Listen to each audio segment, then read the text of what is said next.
A big focus. Foreign Secretary of India has announced that Prime Minister Narendra Modi will be travelling to Qatar's Doha on the 14th of February after concluding his two-day visit to the UAE. He stated, and I quote, during the visit, the PM will hold bilaterals with Sheikh Tamim bin Hamad, the Emir of Qatar, and high dignitaries also. The announcement, remember, comes hours after Qatar said it released 8 jailed former Indian Navy personnel 46 days after their death sentences pronounced last October were commuted to jail terms of varying durations.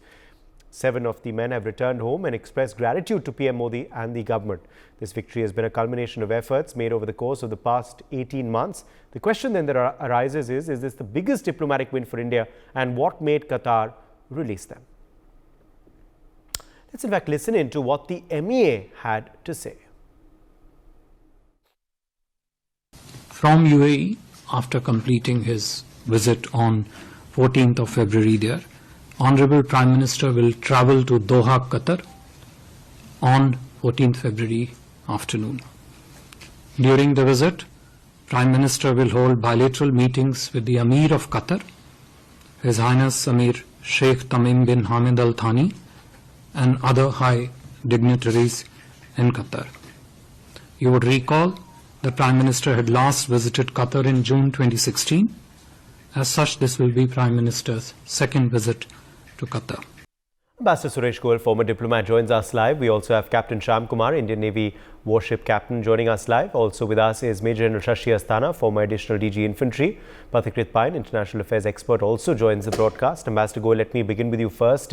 What do you make of this, big feat that has been achieved with the return, the safe release of all of our veterans, with just one remaining now, who hopefully will also be back in India very soon? Something to really celebrate and something to be hugely joyous about, something that we had been waiting for a long time to happen.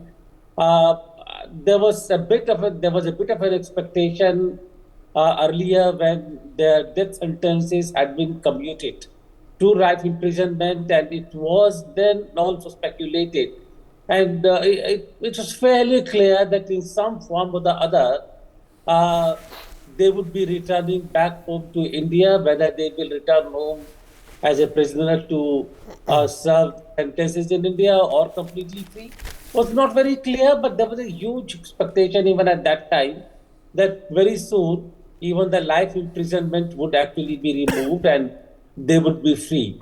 So in that sense, it's a culmination of the negotiations, the conversations which have taken place in the past. And today, it's really quite good to have them back at home. All 7, except one, but he should be returning home soon also. So it's a matter to be really quite happy about, delighted with that. Absolutely. But what has led this, to come about, Pathikrit? It didn't happen overnight, did it? It's obviously taken a lot of effort, diplomatic interventions, diplomatic prowess, efforts behind closed doors, and also a personal intervention by PM Modi, Pathikrit Pai. Absolutely, Uday, you are absolutely right. I mean, the credit goes to the Ministry of External Affairs for their persistent work on this issue, invariably, guided by the able leadership of Prime Minister Modi. It has been a combination of several things. First of all, India's stand on various issues, India's growing economic prowess, and of course, the personal camaraderie that the Prime Minister of India has with the Sheikh Emir of Qatar. So that personal, relationship does play a very critical role, and that is a very new dimension that Prime Minister Modi has brought into diplomacy, over the last 1 decade. Let me also say one thing. In the first 5 years of his tenure, when he was going to several countries, there were certain critics and cynics who were questioning as to why the Prime Minister of India goes to several countries. Little did they realize that how these personal touch, these personal bonhomies that he has created played a very critical role, whether it is about this, release of these 8 prisoners, or whether you see the outcome of the G20, final communique, or whether you talk about India defying sanctions and taking oil from Russia and yet maintaining good relation with the West. I think these are all critical things that we have to, acknowledge and admire as to what Prime Minister has done. I must also say one thing. I think India, this is my personal opinion, I think India also made Qatar realize as to how important customer, a client India is for Qatari gas. Let me tell you, on 6th of February 2024, India signed a 20-year contract with Qatar for import of gas worth $78 billion. $78 billion is not a matter of joke, Uday. And even then, India actually saved $6 billion because of hard negotiations. Now, for India, I think it's very clear they could have diversified it to some other players as well. UAE is also gaining prominence as an exporter of gas. So I think these factors did play a role. I think the lower court of Qatar, the court of first instance, which it is called, with all due respect, I think they overplayed the whole thing. There was no evidence that these veterans were in any case involved in any kind of issues of espionage. The original company for which they were working, Oman-based Al Dhara, they exonerated, acquitted the guy who was owning the company and suddenly got hold of these people. There is a question mark as to whether there is a third party angle or pressure on Qatar, as a result of which the Indians were held. The death sentence, let me tell you, came probably, if I'm not mistaken, barely a few days after India took a stand against Hamas, on the issue of what happened in October 7. So all these things together, I think India then showed its diplomatic prowess. This negotiation of a $78 billion deal, I think it was one of the carrot that was held. And of course, there are many other things, as I mentioned, Prime Minister Modi's personal relationship. So overall, it is definitely, there is no denial of the fact, this is one of the biggest diplomatic victory of India under the leadership of Prime Minister Modi. And it was done, let me tell you how calmly it was done, without any kind of hot statement, without any kind of rash statement.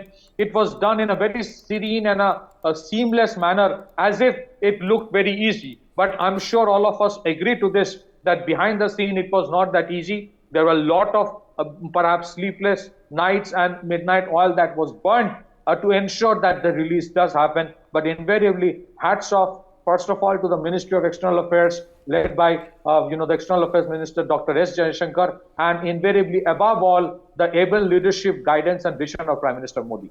Back to you there. Absolutely, Pathikrit. Stay with us. Let me also, in fact, quickly go across to Major General Asthana as well. Major General Asthana, obviously, this is something that doesn't happen overnight. It scared many, it frightened many.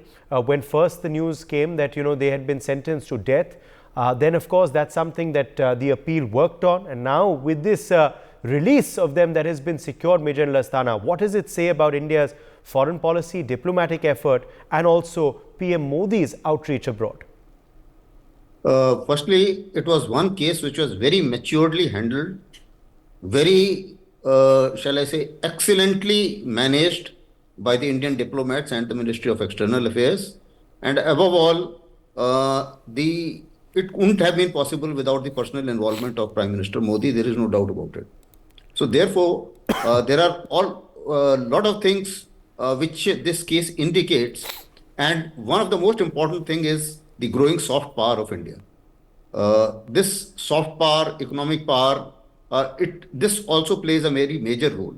Now, as far as Qatar is concerned, their Emir has got a fair amount of powers on their judiciary. It is not, the system is not like what we have.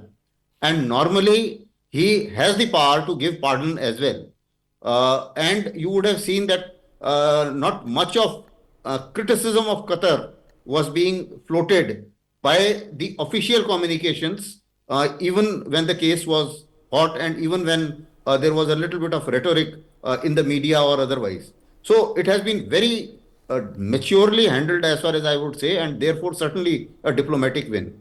Also, I must highlight here, for Qatar, India is very important and vice versa. Pathikrit mentioned about the deal. Now, this deal is significant for a reason, because it is giving export stability to Qatar for almost till to 2048. Now, for a small country, that's a very big, shall I say, security, oil security, or shall I say export security. Similarly, when we talk of Qatar, it's a very interesting country, incidentally. It has got the largest base of USA, but it's got a good relations with Iran. It has not really a democracy, and it has got good relations with the West. It has no diplomatic relation with Israel, but it is the best mediator which is going around between Israel and the other parties. And also, it has developed itself, besides being a major supplier of the natural gas and other oil commodities. It is this Al Jazeera channel, that is the media power which it has created for itself, is also very significant. So therefore, when USA was in trouble in various other situations, whether it was Afghanistan or elsewhere, the mediation was done by Qatar. Also, if you see the strategic location of Qatar, it's a very important location. It is jetting into Gulf and is in a right position to dominate Gulf, and therefore the ideal location of United States to have a base. And it has land border only with Saudi Arabia and nobody else. And so therefore its strategic location also makes it important. So although a small country, per capita income wise, it may be one of the richest ones, but again, interestingly, not a very good record as far as dealing with the human beings is concerned. But for India, it is very important. A lot of Indians work there, and therefore, I think both sides, India as well as Qatar, have a lot to give and take from each other. And I think this bonhomie and good relations and everything put together has given us a reason to celebrate with our fellow veterans back home. Uday. All right. Let me also, in fact, quickly bring in Captain Sham Kumar on that point as well. Captain Kumar, this news, how will it resonate in the Navy community, which you belong to as well, given the fact that these were Navy veterans, who India did not forget, but fought for, and now have finally secured their release? Thank you. I'm wearing a naval veteran cap right now. And obviously, I'm proud, and I would like to join my naval veterans, 7 of them who landed at Delhi and enchanted Bharat Mata Ki Jai. And surely, hum kehte hain, we always say, Navy ke saath bhi, Navy ke baad bhi. I had told you the same things in your channel earlier, that the Indian Navy would also work hard behind the scene to win back the situation. So therefore, I think overall, I would like to firstly bring in the point of patience and maturity. And to start with, I would like to say that 2 or 3 times when these discussions took place in your channel, I was always supporting the diplomatic and behind the curtain channels of the people who are working towards this. From 22 onwards, in August, in October and December hearings, the consulate access, the ambassador's presence, the legal team presence, the charges being confidential, espionage charges were very, probably critical in nature. And therefore, in the media, whenever we discussed it, I always played a cool and calm comments on this to say that whatever is happening is going through the process, and we must wait. In fact, in last discussion, one of the brother of the one of the officer was also present in your channel, and we discussed in length about it.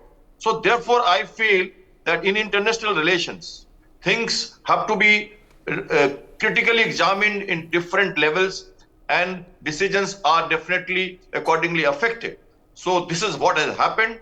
Kudos to the political will of India, the response of the Emir.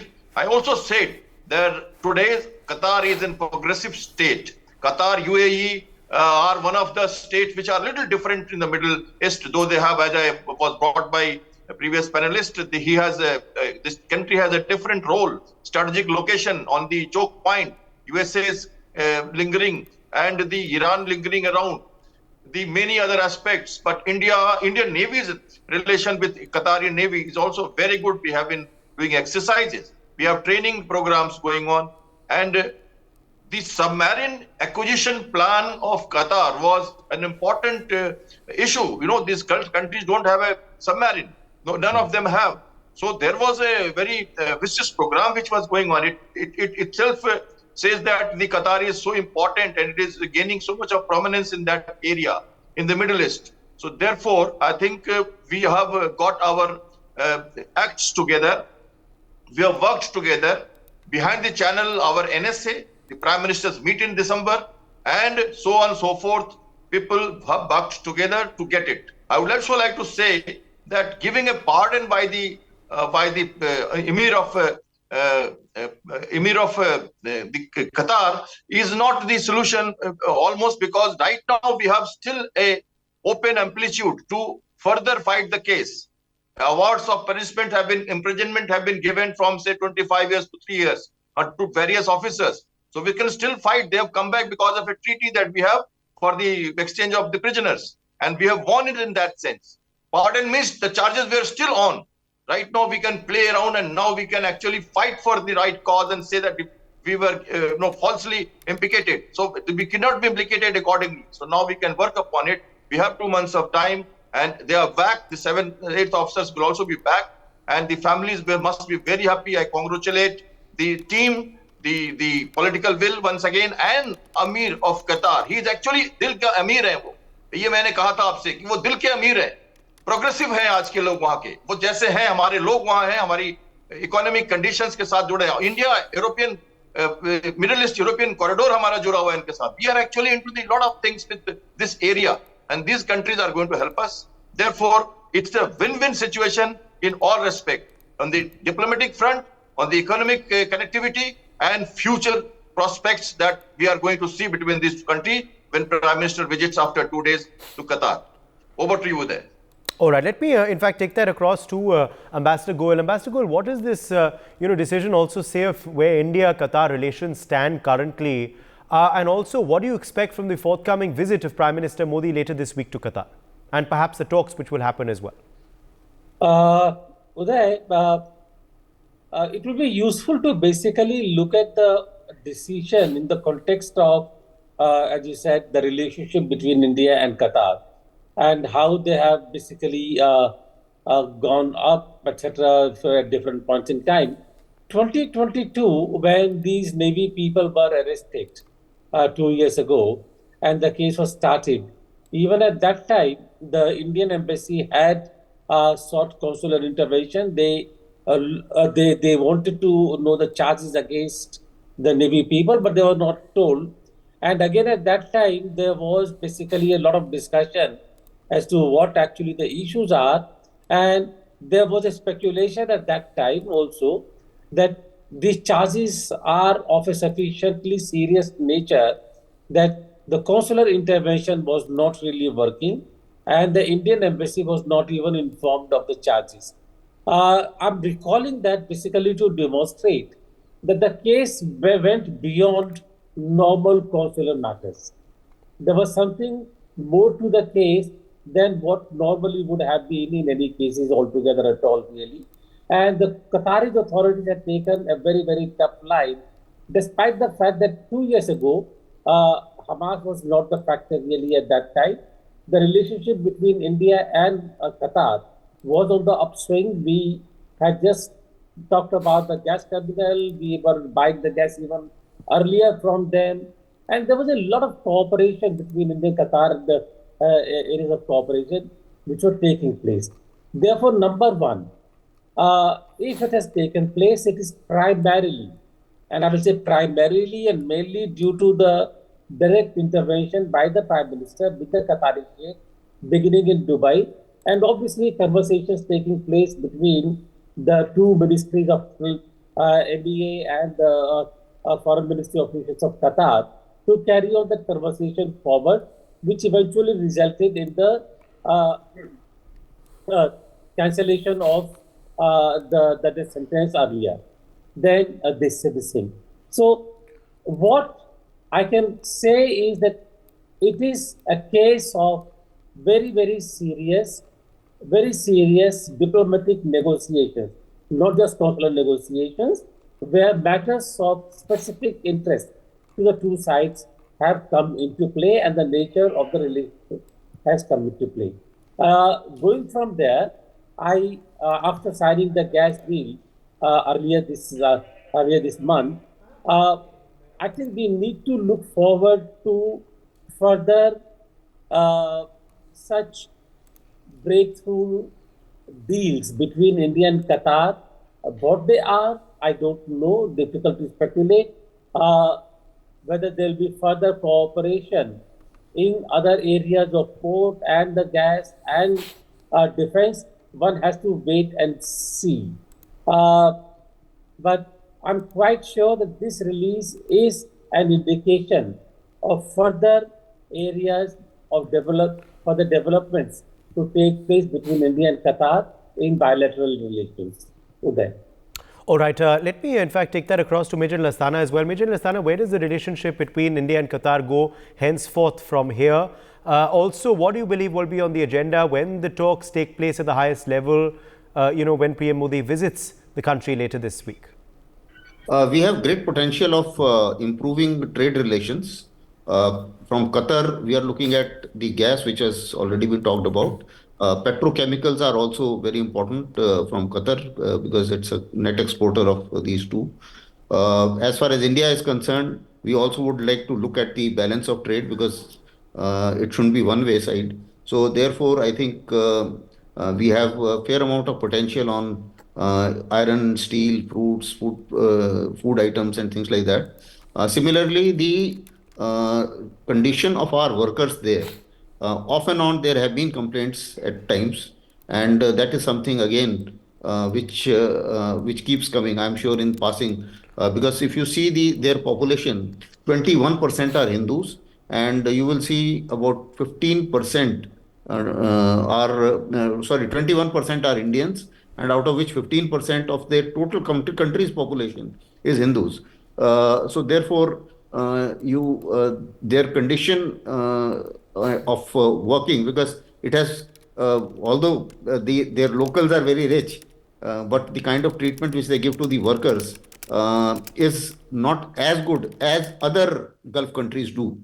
So therefore, there could be some discussions on that. May not be in the open domain, but there is one. This is one area. Similarly, I think there are other cooperations. We could also, if Qatar looks at some kind of defense purchases, maybe that there could be some items on the agenda because a lot of Gulf countries are looking at certain defense equipment from us as well. The Western equipment is getting too costly. So these are some of the things which I find may find some place in their discussion. Besides the goodwill and a goodwill gesture of what they have done. Also, because Qatar is a very major mediator in Israel-Hamas, so it may well happen that some discussion may also swing on the current situation in the Middle East too. So that's how I visualize Prime Minister Modi his visit would perhaps be looked at.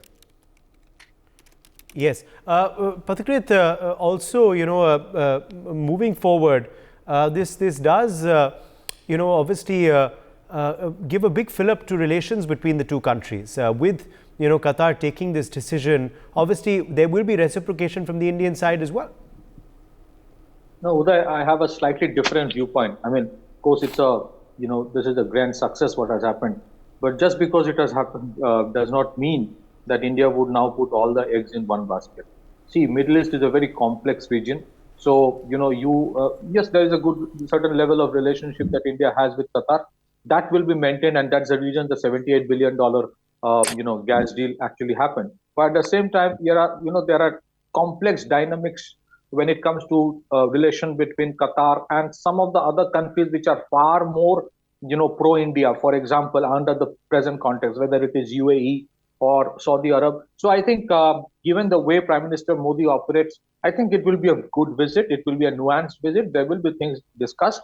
Things will be taken forward. But again, it does not mean that just because they have taken this decision, we will go gung-ho over the board and give everything to them. It's not going to happen. Yes, there are areas of convergence that can also happen in areas of, say, more economic cooperation, more exports from India to Qatar in areas of quantum technology or next generation technologies, next generation, areas of research. I think Qatar, but I think somewhere Uday, one point, let me tell you, I think Qatar somewhere, I'm not talking about the Emir, somewhere overplayed the whole thing.